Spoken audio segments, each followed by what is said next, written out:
The new generation Isuzu D-Max has won a lot of friends with its newfound refinement and all of its new technology features. And this 2022 version is even better again. But what's the point in having a dual cab if it can't tackle the harsh conditions of the Outback? Can the aggressive new front of the Isuzu D-Max handle rough terrain as well as it can looking cool in front of a cafe? That's what we're here to find out.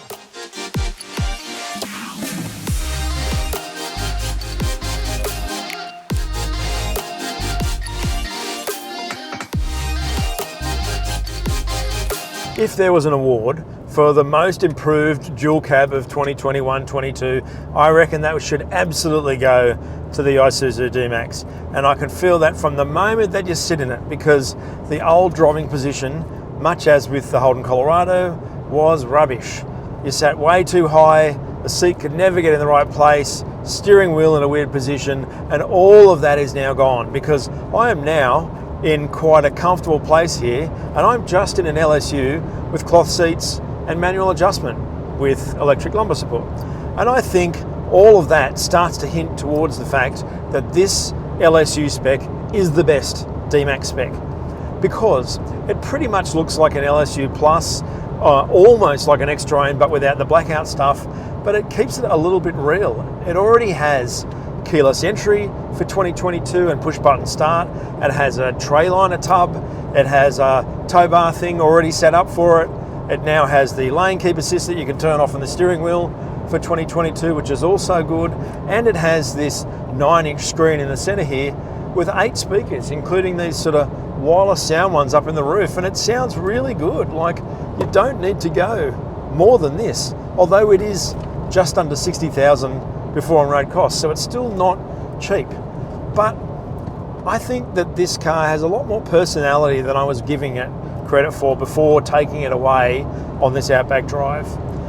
The 3-litre Isuzu 4-cylinder turbo diesel might be proven, and it may have sounded like a tractor in the past, but it's a lot less than that now. I feel like it works really good with a 6-speed auto. It's punchy, it's almost as quick as a 500 Newton metre Hilux 6-speed auto from 80 to 120, with 8.6 seconds in this car, 8.3 in the Toyota. So that is absolutely competitive for this class. That's plenty of grunt. While the Isuzu doesn't seem to have the Toyota's, I suppose, rooted to the ground purchase when you're on really bumpy roads and through corners, there also is a level of stodge that comes with that a bit that the Isuzu doesn't really have. Like, when this thing goes over big bumps, it flies high, it has a good time. But I feel like that the D-Max is actually a little bit playful. Like, it does patter around a lot on bumps on dirt roads, like the dirt road we took from Ivanhoe west towards Broken Hill is quite full on, and it really did patter around there quite a lot, but it never felt out of rhythm with the car. And I suppose at least it keeps you awake, which is one thing when you're staring down a dirt road for 200 kilometres. But it's also the steering. Like, you just tip into a corner and the D-Max responds. It does like to be set up properly. It doesn't just reward ham-fistedness. If you just rip it into a corner, it'll just understeer. But if you drive it fairly delicately, it's actually pretty good. It's actually borderline fun. Although it does body roll quite a lot, but I like body roll, so that's all well and good. The rest of the interior of this LS-U is just like applying to any other D-Max. It's about adding a level of polish and sophistication to this car that it never had.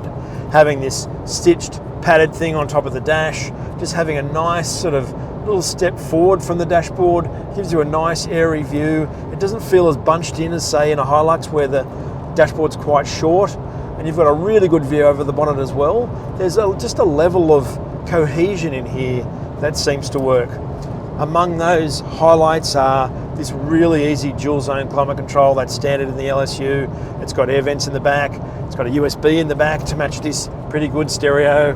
Everything is actually better laid out than, say, a Hilux. It's just more simple. Although I will say that even though it does have wireless Apple CarPlay for this screen here, the screen is a little bit fiddly. It is, once again, something that probably shouldn't be complex in a dual cab, because when you're off-road or getting very busy with your hands, the last thing you need to do is try and get busy with this, because I think that's just a bit too distracting.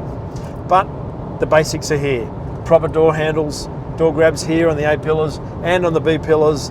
Their outer back seat positions are really good. All the doors can take 1.5 litre bottles. This is a pretty polished car. And even off-road, when you're hauling this D-Max along, while it is a little bit pattery, it doesn't feel out of control. It feels honed and strong. There's a sense of strength to the body and to the front suspension that gives the perception, and I'm sure it is the reality as well, that this 2022 Isuzu D-Max LS-U Crew Cab automatic is actually a really good thing. So if I had to position the D-Max LS-U Crew Cab in its class, I would say that it is a little bit of an underdog.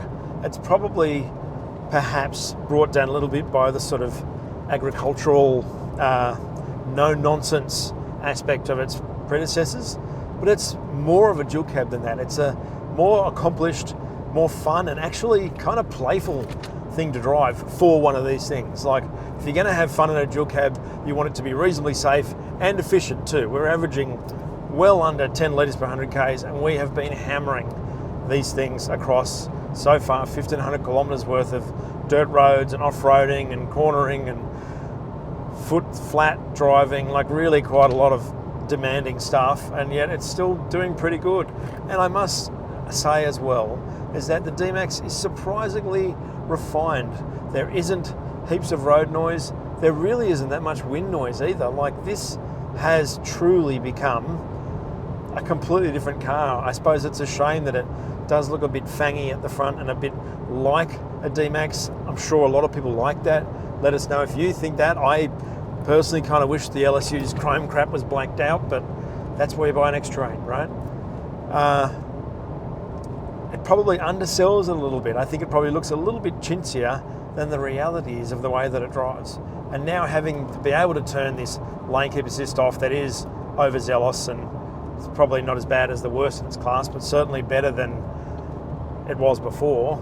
Having those things at your fingertips makes this just a much more livable car to have. The combined fuel consumption figure for the Isuzu D-Max is 8 litres per 100 kilometres. However, we averaged 9.9 litres per 100 kilometres. The warranty for Isuzu in Australia is 6 years or 150,000 kilometres, while the recommended service intervals are every 12 months or 15,000 kilometres. The 5-year cap price servicing for the Isuzu D-Max totals $2,215 over 5 years or 75,000 Ks. Over the last 12 months, the median budget direct customer paid $907 to comprehensively insure a new Isuzu D-Max. However, everybody's situation is different, and your premium will vary based upon things insurers take into account, like where you live, whether you garage your car, and your driving history. If you haven't subscribed, please do so below the video.